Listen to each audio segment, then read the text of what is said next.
Estamos viendo una verdadera operación de Estado para el Estado de México. La cantidad de recursos que se han dispuesto para el PRI y su candidato, no solo este fin de semana, sino a lo largo de los últimos meses, ya rebasa todo lo que hayamos visto en los últimos años. Hemos seguido de cerca la presencia de secretarios de Estado, de distribución de recursos, incluso ya hay formalmente presentadas denuncias tanto del Partido Acción Nacional como de Morena ante la Fiscalía Especializada para Delitos Electorales, con una gran cantidad de elementos sobre lo que ha ocurrido en los últimos meses y semanas sobre la elección del Estado de México. Y lo que vimos el fin de semana, que es la toma de protesta de Alfredo del Mazo como candidato del PRI, pues fue el despliegue de ese gran músculo o de ese músculo del gobierno federal, que incluye la presencia física de secretarios de Estado, de recursos, la típica imagen de la cargada en sus mejores tiempos, Lorenzo Meyer. ¿Qué decir de esto, Lorenzo, del significado que tiene una elección en la que se están jugando muchas cosas, la madre de todas las elecciones antes del 2018, dicen los que saben de temas electorales? ¿Qué piensas tú de lo que significa esto en términos de, desde luego, ya una sana distancia aniquilada, si es que alguna vez pensó Peña Nieto en que esto debería mantenerse, cuando vemos el Estado de México? Bueno, de que sí es la madre de todas las elecciones locales, no hay duda. El mantener el Estado de México es fundamental para el PRI. Lo sabíamos desde el principio. No creo que haya nadie que realmente se sorprenda de lo que está pasando. El mensaje que nos envían, Carmen, es que la transición a la democracia mexicana falló. Esto en el 2000 se suponía que debía de haber terminado. Solamente algunos ingenuos o alguien realmente con muy poco conocimiento de lo que es México pudo haber creído que en el 2012 llegaba un PRI nuevo. No puede ser nuevo. A la hora de llegar el PRI sabíamos que esto iba a pasar. No hay ninguna sorpresa. Entonces, aquí no, lo que me parece importante no es lo que haga Del Mazo, no es lo que hagan los secretarios de Estado, lo que estamos viendo. Lo importante va a ser lo que haga la sociedad mexiquense. Una parte de ella, y Sergio ya nos lo dijo que va a hablar sobre esto, una parte de ella sigue siendo la antigua, la de hace 20, 30, 40, 50 años. Que se encuentra bien engarzada en la maquinaria, en las tradicionales maquinarias políticas que creó el PRI. Puede aspirar a ganar con una mayoría relativa, es decir, ya no tener el 50% más algo, sino tener menos.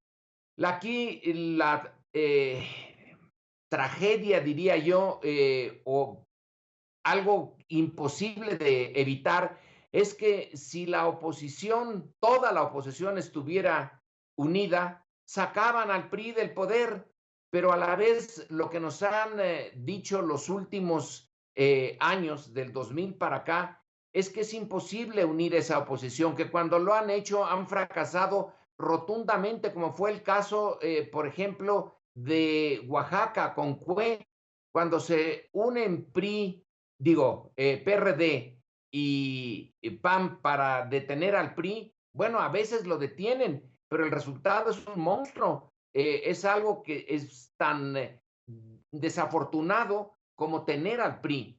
Hay aquí algo, una tragedia política que solamente se podría superar, acabar, destruir, si la parte no metida en la maquinaria priista lograra por sí identificarse con un candidato, no los partidos, no las maquinarias de los partidos de oposición de PRD y PAN y los chiquitines o el nuevo Morena, sino que saliera realmente de la sociedad mexiquense el hartazgo, el recuperar la dignidad del ciudadano, pero no lo veo imposible, pero nada fácil.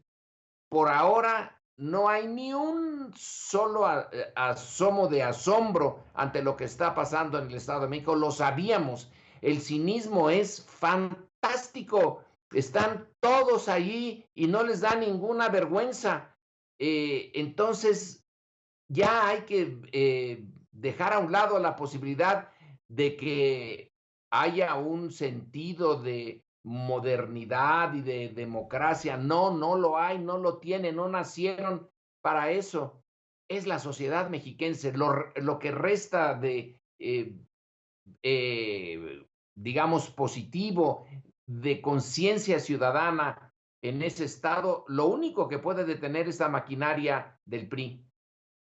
Déjenme presentar a Sebastián Barragán, nuestro compañero que estuvo ahí, nos cuenta los detalles para seguir hablando con Sergio Deris y escuchar su punto de vista. Sebastián, te escuchamos.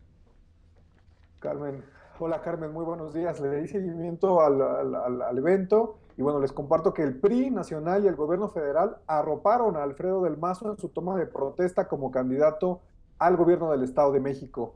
Al evento realizado en Toluca acudieron el polémico exgobernador Arturo Montiel Rojas, los secretarios de Hacienda, Salud y de Comunicaciones y Transportes, José Antonio Meade, José Narro y Gerardo Ruiz Esparza, respectivamente.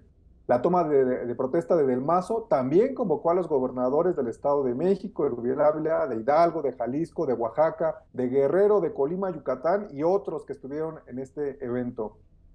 El líder nacional del PRI, Enrique Ochoa Reza, arremetió contra la oposición en clara alusión a la candidata de Morena, Delfina Gómez, y la panista Josefina Vázquez Mota, a quienes calificó de marionetas y mexiquenses de temporada. Alfredo del Mazo conoce perfectamente el Estado de México. Lo ha recorrido múltiples ocasiones y lo seguirá recorriendo día a día del brazo de todos ustedes. Alfredo del Mazo es 100% mexiquense.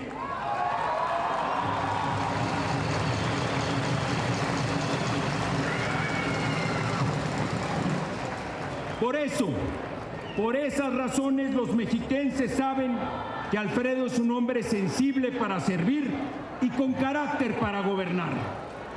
Alfredo del Mazo es nuestro candidato de unidad y de inclusión política. Digámoslo con toda claridad, la persona más calificada, la persona más honesta, la persona que más conoce el Estado de México se llama Alfredo del Mazo Maza. Que alguien le informe a nuestros opositores que gobernar el Estado de México no es un juego a control remoto o un teatro guiñol. No es el pasatiempo para improvisadas o para marionetas controladas por mesiánicas aves de rapiña.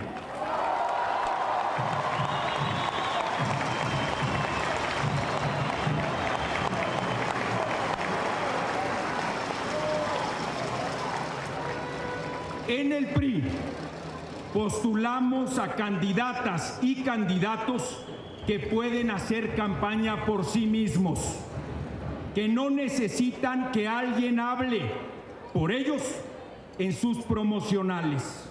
Nosotros no postulamos delfines que esperan a que su entrenador les diga por dónde nadar.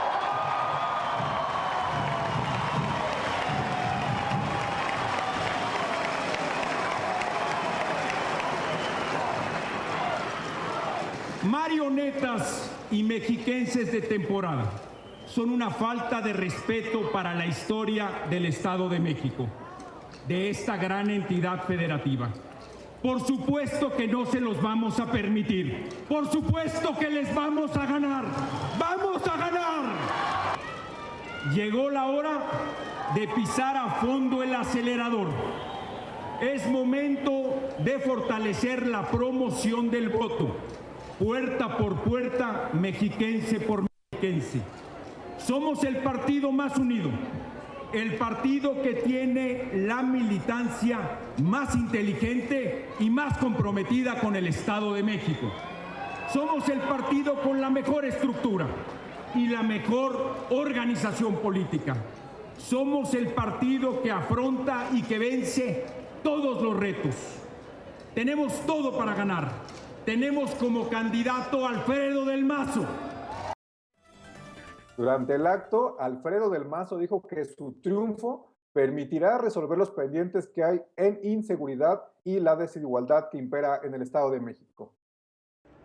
Los priistas hemos iniciado una nueva etapa para el Estado de México. Es momento de encabezar el proyecto que el Estado necesita y que la gente nos demanda. Un proyecto que nos permita conservar el impulso a la educación.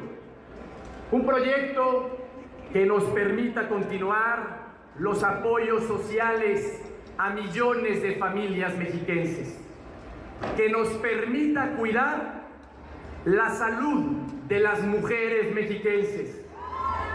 Ese cambio que nos permita conservar los logros, pero que también nos demanda resolver lo que está pendiente.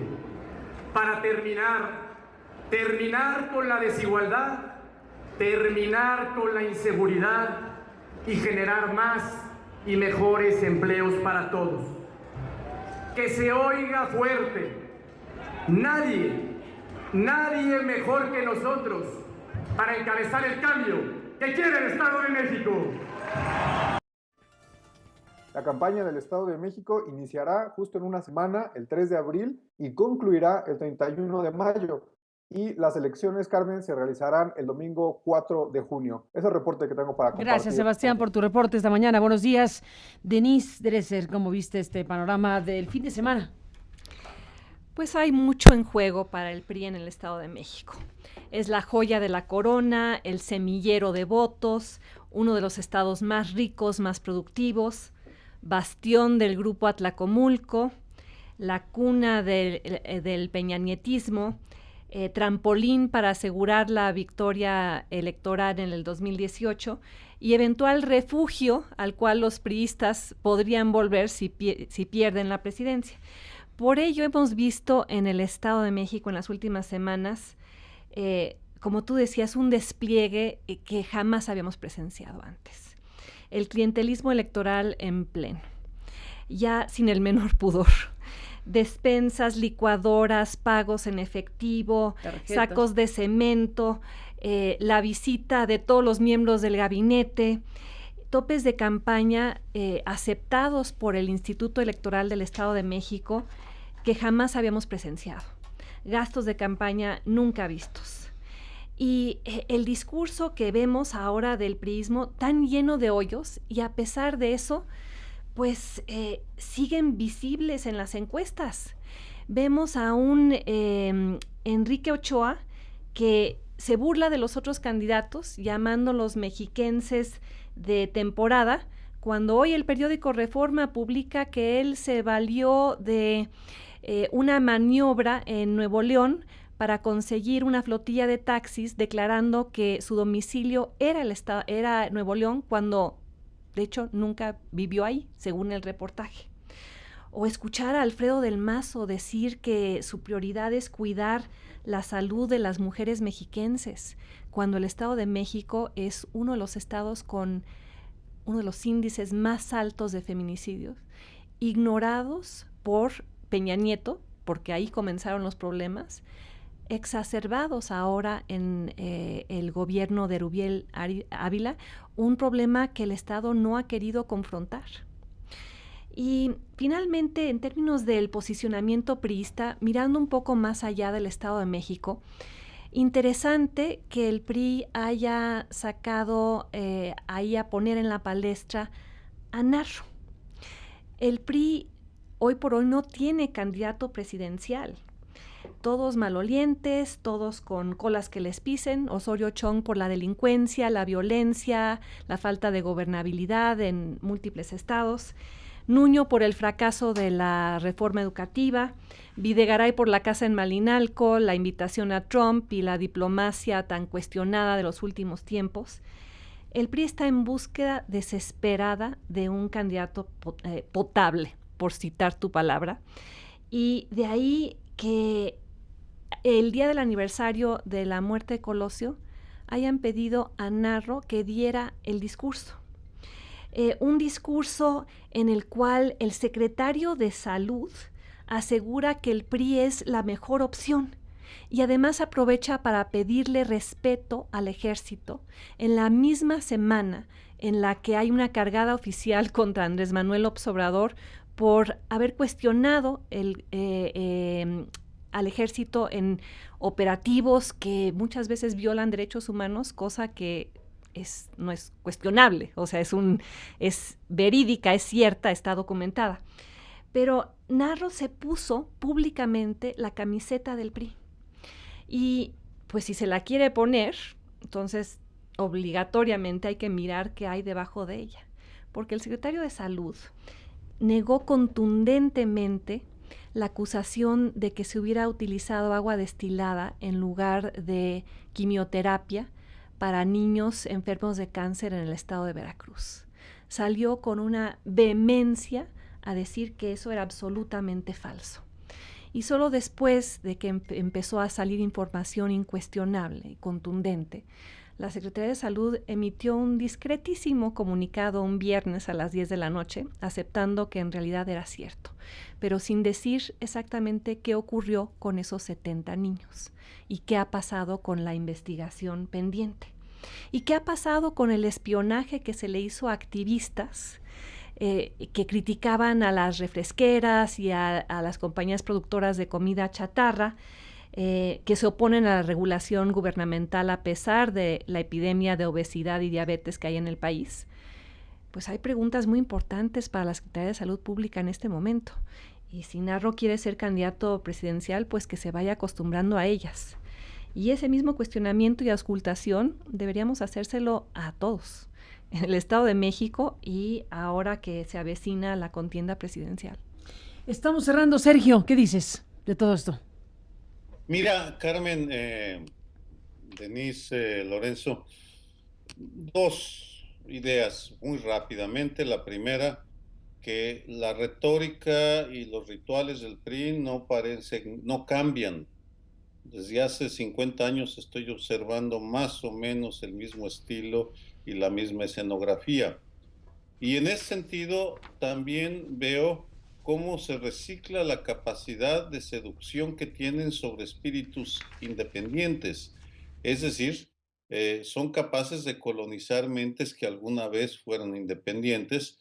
Y el caso de José Narro me llama la atención porque es un científico que respeto, como rector tuvo un comportamiento muy digno y me parece poco serio de una mente bien entrenada como la suya el declarar que quienes vemos en el reparto de regalos un intento de compra y coacción del voto, él ve, según eso, mentes retorcidas, me parece que no es digno de su capacidad intelectual. Pero en fin, ahí es donde viene la colonización de la cual es capaz el PRI, son unos virtuosos en convertir en locutores a quienes alguna vez fueron interlocutores.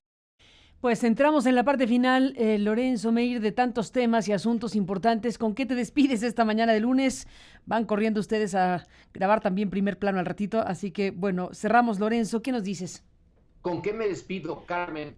Con la sensación de una enorme dificultad para el año entrante, intentar volver a echar a andar la idea de que sí es posible en México una transición y una transición real, cabal. Viendo esto del Estado de México, es la imagen, como bien señala Sergio, de un México muy viejo, del México tradicional, autoritario, ausente de democracia y con una clase política que ya no tiene el sentido que alguna vez llegó a tener dentro del PRI, el sentido de Estado, de proyecto, de una visión positiva de futuro. Aquí es, y en eso Denise tiene la razón, es simplemente mantenerse en el poder por el poder mismo. Ya no pueden ofrecer nada nuevo, pero la maquinaria es poderosísima. La cantidad de dinero que tienen a su disposición y digamos, cultura política, cultura cívica del Estado de México que no se ha roto desde 1929. Esto es para un Guinness Book of Records. Ya lleva tal cantidad de tiempo de dominio el mismo grupo, casi las mismas familias. Ahora con Del Mazo es otra vez la aristocracia priista, pero aquí, a diferencia de las aristocracias clásicas de Europa, aquí sí realmente la nobleza no obliga. Están en un nivel de hacer política lo más bajo posible, pero les puede redituar, y entonces el México del 2018 va a enfrentarse a este tipo de resistencia y no sé si la podamos superar. Ojalá sí, pero me quedo con un signo de interrogación, Carmen.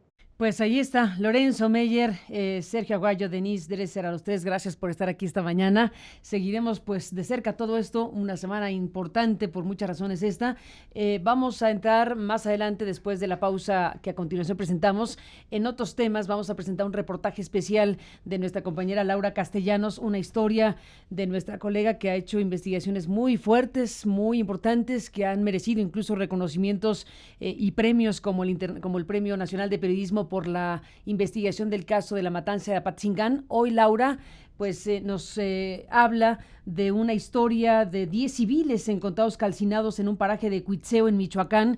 Esto ocurrió en julio del 16 y bueno, pues de eso hablaremos en unos minutos más también esta mañana de lunes. Gracias, Denise, Lorenzo, Sergio, gracias. A los tres un abrazo. Seguimos de cerca todos estos temas. Buenos días.